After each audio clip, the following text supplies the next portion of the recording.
அடங்கமறு, அத்துமீறு, திமிரி எழு, திருப்பி அடி. இப்படி வந்து ஒரு கட்சியின் வாசகம் அப்படின்னா வந்து பார்த்திங்கன்னா, ஒரு கட்சின்னு சொன்னால் வந்து இது மாதிரி ஒரு வாசகம் இருக்குன்னா வந்து எல்லா கட்சியோட ரொம்ப ஃபேமஸான ஒரு மோட்டோ, அவங்களோட வாசகம் வந்து இந்த கட்சியோட வாசகம் தான்.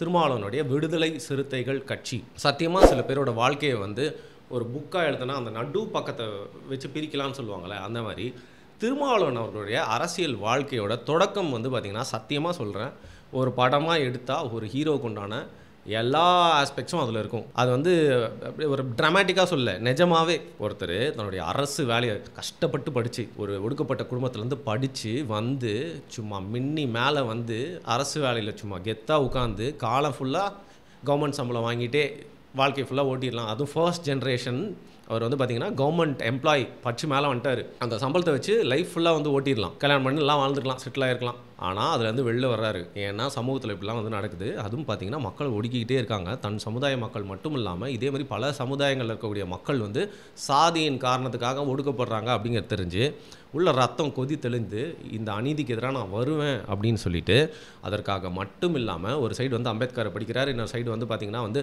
தலைவரையும் ஏற்றுக்கிறாரு, தமிழ் தேசியம் அப்படிங்கிற ஒரு போர் குணத்தையும் உள்ளே எடுத்துகிட்டு வந்து அந்த இன்ஃப்ளூயன்ஸில் தான் வந்து பார்த்திங்கன்னா இன்னொரு மிருகத்தின் பேர் வச்சுருக்காங்கல்ல, அது இந்த இன்ஃப்ளூயன்ஸில் வந்து பார்த்திங்கன்னா வந்து மெய் செலுத்து போய் விடுதலை சிறுத்தைகள் அப்படின்னு வைக்கிறாரு. அங்கே தான் வந்துச்சு சிறுத்தை. இன்றைக்கி வந்து அந்த கட்சிக்காரங்களை வந்து கிண்டல் பண்ணுறதுக்காக சிறுத்தை குட்டிஸ்ன்னு சொன்னாலும் அவர் எதை பார்த்து இன்ஸ்பயர் ஆகிருக்காரு? சிறுத்தை மாதிரியே சிறுத்தையோட பெருசாக இருக்க இன்னொரு விலங்கை பார்த்து இன்ஸ்பயர் ஆகி வச்சார். அப்படி உள்ளே வந்தவர் கொஞ்சம் கூட சமரசமே இல்லாமல் இறங்கி போராடினார்.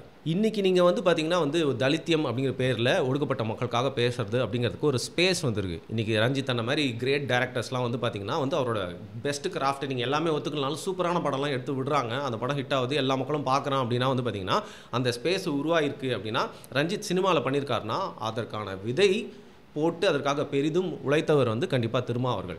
அவர் கூடயே வந்து பார்த்திங்கன்னா அந்த காலகட்டத்தில் வந்து ஒரு நல்லிணக்கத்தின் பேரில் வந்து அப்போது ராமதாஸ் அவர்களும் இவரும் சேர்ந்து வந்து நிறையா களப்பணிகள் ஆட்டுறாங்க. 2 சமூகத்துக்கு உண்டான ஒத்துமையெல்லாம் வந்து வைக்கிறாங்க. வந்து பார்த்திங்கன்னா வந்து ராமதாஸ் அவர்கள் வந்து செஞ்ச நன்மைக்காக வந்து தமிழ் குடிந்தாங்கின்னு பட்டம் கொடுக்குறாரு. அதுக்கப்புறம் 2 பேரும் ஒன்றா இருக்காங்க. எல்லாருமே ஸ்டார்டிங்கில் நல்லா தான் இருக்காங்க. அதுக்கப்புறம் வந்து அவரும் சரி இவரும் சரி எடுக்கக்கூடிய பல தவறான முடிவுகள்னால அவங்க பிரியறது மட்டும் இல்லாமல் திருமாவளவன் அவர் வந்து பார்த்திங்கன்னா அவருடைய அரசியல் பாதை கொஞ்சம் கொஞ்சமாக வந்து மாறுது. தலைவர் வந்து ரொம்ப கம்மி தலைவர்கள் தான் வந்து தமிழ்நாட்டில் இருக்கிற தலைவர் தான் வந்து மீட் பண்ணியிருக்காரு, அவங்க கூட வந்து பேசியிருக்காரு, அவங்க கூட மெய் செலுத்திருக்காரு, அவங்கள நம்பியிருக்காரு. அதில் ஒருவர் வந்து இவர் அப்படிங்கிறது வந்து ரொம்ப பெருமைக்குரிய ஒரு விஷயம். அதனால் வந்து உங்களை வந்து பார்க்குற உங்களோட first half of your life அப்படிங்கிறது ஒரு ஹீரோய்க்கான லைஃப். நீங்கள் நிஜமாகவே ஒரு போராளி. அது நீங்களே இல்லைன்னு சொன்னால் கூட யாரும் ஏற்றுக்க மாட்டாங்க. ஆனால் அப்படி இருந்தவர் உங்களை பார்த்தா எல்லா அரசியல் கட்சி தலைவர்களும் வந்து பயப்படுவாங்க, எல்லா கட்சிக்காரங்களும் யோசிப்பாங்க, எல்லா கட்சிகளும் வந்து இவரை நம்ம பக்கம் எப்படியே ஈர்த்துக்கணும் அப்படின்னு நினச்சவர் இன்றைக்கி திமுகவில் வந்து பார்த்திங்கன்னா அவர் நாங்களே போக சொன்னால் கூட போக மாட்டாருங்க அப்படிங்கிற லெவலுக்கு வந்து நீங்கள் நின்றுருக்கீங்க. அப்படின்னா அதற்கு நீங்கள் எடுத்த தவறான முடிவுகள், அது மட்டும் இல்லாமல் நீங்கள் பண்ணிக்கிட்ட காம்ப்ரமைசஸ் தான் வந்து காரணம். சரி விடுங்க, இதெல்லாம் வந்து ஒரு சம்மரியாக வந்து சொல்லியாச்சு. ஏன்னா அன்றைக்கி பார்த்த திருமா வேறு மாதிரி இருந்தார், இன்றைக்கி பார்த்த திருமா வந்து பார்த்திங்கன்னா சீசன்டு பொலிட்டிஷியன் அப்படிங்கிறதுக்கு வந்து 2 அர்த்தம் இருக்குது. ஒன்று எக்ஸ்பீரியன்ஸ் உள்ளவங்க, இல்லை இதான் பாலிடிக்ஸ் அப்படின்னு சொல்லிட்டு எல்லாருமே பண்ணுற பாலிடிக்ஸில் அவங்களும் வந்து அந்த குட்டைக்குள்ளே மாட்டிக்கிட்டு அந்த பாலிடிக்ஸ் இவங்களும் பண்ணுவாங்கல்ல, அந்த மாதிரியான நான் 2ஆம் சொன்ன ஒரு ரக பாலிட்டிஷனாக இன்றைக்கி வந்து திருமாவளவர்களும் மாறிட்டார். உங்களை வந்து பார்த்திங்கன்னா எவ்வளோ பேர் நீங்கள் ஒரு சமூகத்திற்காக போராடுறது மட்டும் இல்லாமல் நீங்கள் இருக்கக்கூடிய பொசிஷனை வச்சு எவ்வளோ பேர் உங்களை எள்ளி நகையாடினாலும் இந்த கட்சியும் இல்லைனா யார்ப்பா பேசுவா அப்படின்னு சொல்லிட்டு நிறைய பேர் நீங்கள் வந்து, அதாவது கடைசி குழந்தைக்கு மட்டும் ஒரு செல்ல ட்ரீட்மெண்ட்டுன்னு சொல்லுவாங்கள்ல, அடிக்க மாட்டாங்க, யாரும் அடித்தாலும் வந்து கம்மியாக அடிப்பாங்க, அப்படி தான் வந்து உங்களை எல்லாருமே பார்த்துட்டு இருந்தாங்க, உங்கள் கட்சியும் சரி முக்கியமாக உங்களை.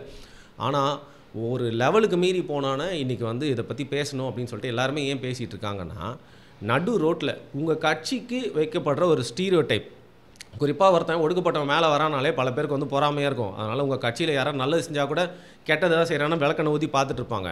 ஆனால் தொடர்ந்து ஒரு பேட்டர்னாக உங்கள் கட்சி மேலே ஏற்பட்டிருக்க ஒரு ஸ்டீரியோ டைப்பாக இல்லை அடையாளமாக நீங்கள் தான் சொல்லணும்.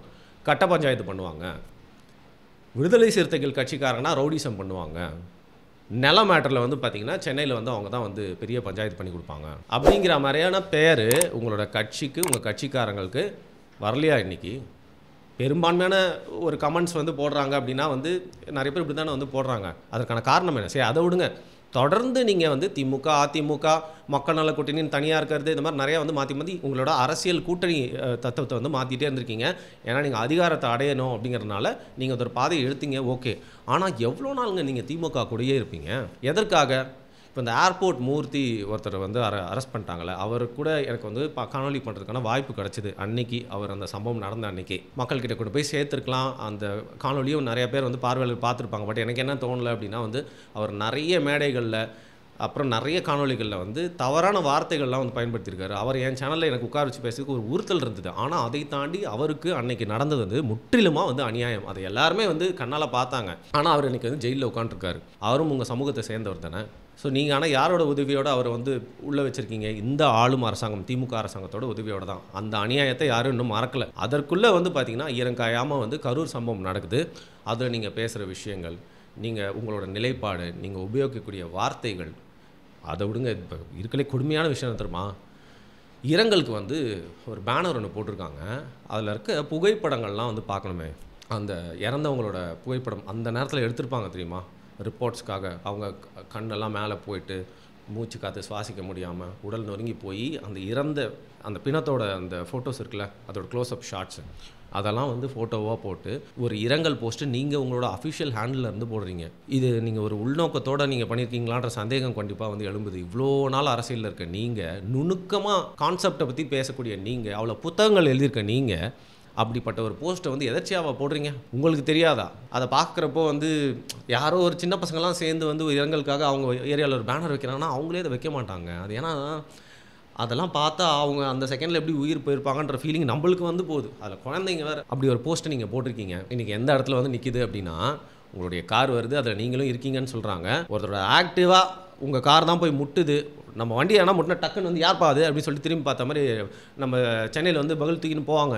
அப்படி பார்க்குறப்போ வந்து நிஜமாகவே சொல்கிறேன், எனக்கு நான் வந்துட்டே இருந்தேன், டக்குன்னு வந்து இது மாதிரி இடிச்சிட்டாங்க என்னோடய வண்டியில். எனக்கு செம்ம கோவம் வந்துச்சு. டிராஃபிக்கில் வேறு இருந்ததுனால திரும்பி பார்த்தா வந்து ஒரு நடிகை. அந்த நடிகை வந்து ரொம்ப வயசான நடிகைங்க. பட் பெயர் பெற்ற நல்லா நடிக்கக்கூடிய வந்து ஒரு பழம்பெரும் நடிகைன்னு வச்சுக்கோங்க. சீரியலில் கூட ரொம்ப ஃபேமஸ் அவங்க உட்காந்துருந்தாங்க. அவங்க அப்படியே திரும்பி அவங்க டிரைவரை கோவமாக பார்த்தாங்க. உடனே நான் சரி ஓகே விஐபி எதுக்கு போயிட்டு அவங்கள அசிங்கப்படுத்தணும், தைரியம் இல்லாமல் இல்லை சரின்னு சொல்லிட்டு அப்படியே வந்துட்டு அந்தாலும் சாரி மாதிரி சொன்னார் அந்த டிரைவர். சரி ஓகேன்னு சொல்லி வந்தாச்சு. அந்த மாதிரி இவரும் திரும்பி பார்த்து ஒரு சண்டை போட தான் போகிறாரு. அதுக்கப்புறம் வந்து திருமாவளவர்கள் அவர்கள் வந்து ஒரு காரில் இருக்கார். பின்னாடி யாருமே இல்லைங்க. அவர் கார்லேயும் யாருமே இல்லை, டிரைவர் கூட மட்டும்தான் இருக்கார். பின்னாடி எந்த காருமே வரல அப்படின்னா கூட திருமாவர்கள் வந்தனா உங்கள் வண்டி ஆனால் சரிண்ணா அப்படின்னு சொல்லிட்டு தானே எல்லாருமே வந்து போவோம். பார்த்துனா அப்படின்னு சொல்லிட்டு அவர் ஒரு வேளை சாரி சொன்னால் பரவாயில்லண்ணா நீங்களாம் ஏன்னா சாரி சொல்லலாம். இது வந்து இயல்பாக அப்படி தான் வந்து நடந்திருக்கும். அப்படி தான் வந்து இந்த நபர், இந்த வழக்கறிஞருங்க, இவர் இந்த வண்டியில் அடிப்பட்டவர், வண்டியில் மட்டும் இல்லை திருமாவர்களோட கட்சியினர் கையால் அடிப்பட்டவர் அப்படின்னு தான் சொல்லணும்.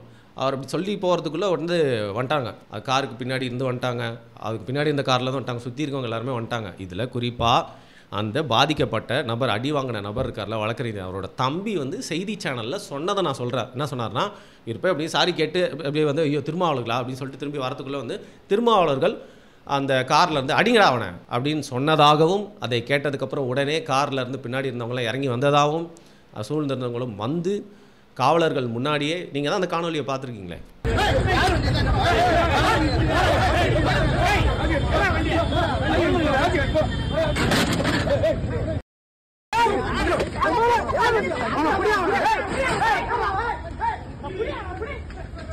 அசிங்கமாக பேசி காவலருக்கு முன்னாடியே அவரை வந்து பல முறை சப்புன்னு அடித்து வண்டியை ஓட்டி அப்படியே. ஒருவேளை அவரும் வந்து பார்த்திங்கன்னா வந்து ரொம்ப பாதிக்கப்பட்ட ஒரு சமூகத்தை சேர்ந்தவராக இருக்கலாம், வக்கீலாகவும் இருக்கிறாரு. அவரே ஏதோ கஷ்டப்பட்டு ஒரு ஆக்டிவாவில் போயிட்டு இருக்காருங்க. சரி என்ன இப்போ பாப்பா அப்படின்னு சொல்லி அட்லீஸ்ட் அதட்டியாவது விடலாம். அதுவே தப்பு ஆக்சுவலாக. அந்த வண்டியை தள்ளி விட்டு காவலர்கள் முன்னாடியே வந்து அடிக்கிறீங்க. அவர் வந்து பார்த்தீங்கன்னா பாதுகாப்புக்காக பார் கவுன்சிலுக்குள்ளே ஓடுறாரு, அங்கேயே துரத்தின்னு போயிட்டு அடிக்கிறீங்க. இது எனக்கு எப்போ என்ன திறமை ஞாபகம் வருது, 2010 11 தெரியல. அதுக்கு அப்படியே பக்கத்தில் இருக்க சட்டக்கல்லூரியில் நடந்த கலவரம். போலீஸ்க்கு முன்னாடியே வந்து சட்டம் படிக்கக்கூடிய மாணவர்கள் சாதியினால் பிளவுபட்டு மாற்றி அடிச்சுப்பாங்க. அப்போ வந்து போலீஸ் நின்று வேடிக்கை பார்த்துட்ருக்கோம் கேட்டுக்கிட்ட. அந்த சம்பவம் இன்றைக்கி பார் கவுன்சிலில் நடக்குது அப்படின்னு தான் என்னால் பார்க்க முடியுது. உங்கள் கண்ணு முன்னாடி உங்கள் கூட இருக்க சகாக்கள் இப்படி பண்ணால் நீங்கள் உடனே என்ன சொல்லுங்கள், எவ்வளோ பெரிய ஒரு தலைவர், எவ்வளோ பெரிய ஒரு கூட்டத்துக்கு தலைவர், பெருந்தன்மையாக நீங்கள் அதை தடுக்கணும். இன்றைக்கி இந்த கூல் சுரேஷ் அவர் வந்து பார்த்திங்கன்னா அவர் தாழ்மையாக சொல்லலை, பட் அரசியல் அவர் உங்கள் பக்கத்தில் உங்கள் மேலே கை போட்டுன்னு ஏதோ காமெடிலாம் பண்ணுறாரு. ஏதோ பாவம் அவருக்கே நீங்கள் வந்து நான் பெரிய தலைவர்னு தள்ளி விடாமல் இல்லை யாரை வச்சு தள்ளி விடாமல் ஒரு துண்டை போட்டு வந்துட்டு நீங்கள் அழகாக சிரிச்சுட்டு போகிறீங்க. இந்த மாதிரி நிறைய இடங்கள் நீங்கள் வந்து பார்த்தீங்கன்னா வந்து இனிமையாக நடந்திருக்கீங்க. அப்படி இருக்கிறப்போ நீங்கள் உங்கள் கண்ணு முன்னாடி இப்படி ஒரு விஷயம் நடக்குது அப்படின்னா நீங்கள் ஒரு பெரிய மனுஷனா அதை வந்து தடுத்துருக்கணும். இன்றைக்கி யாருமே சொல்ல தேவையில்ல. இந்த மாதிரி ஒரு காணொலியை திருப்பி இது எல்லா செய்தி சேனல்லையும் போட்டு காட்டிகிட்டு இருக்கான். உங்கள் கட்சியினர் எப்பேற்பட்ட ஒரு ஒரு நடவடிக்கையில் இருப்பாங்க, மனநிலையில் இருப்பாங்க, எப்படி ஒரு விஷயத்தை கையாளுவாங்க அப்படின்றத யாருமே எதிரிகள்லாம் சொல்ல தேவையில்ல. உங்கள் கட்சியினரே வந்து லைவ் நியூஸ் சேனலில் போட்டு காட்டிகிட்டு இருக்கான். அதுக்கு ஒரு அடையாளமாக வந்து காட்டிட்டாங்க. இந்த நேரத்தில் என்ன கஷ்டம்னா, திருமாவளவன் கட்சியை சேர்ந்தவங்க அதை பண்ணிட்டாங்கல்ல. திருமாவளவன் இருக்காரு, அவர் முன்னாடியே இப்படி நடக்குது. ஒருவேளை அவங்க தம்பி சேர்ந்தவர் உண்மையாக இருந்தால் அவர் சொல்லி இப்படி நடக்குது அப்படின்னா எனக்கு ஒரே வருத்தம்பா அப்படிங்கிற மாதிரி தான் இருக்குது. இதுக்கு மேலே என்ன சொல்கிறதுன்னு தெரில.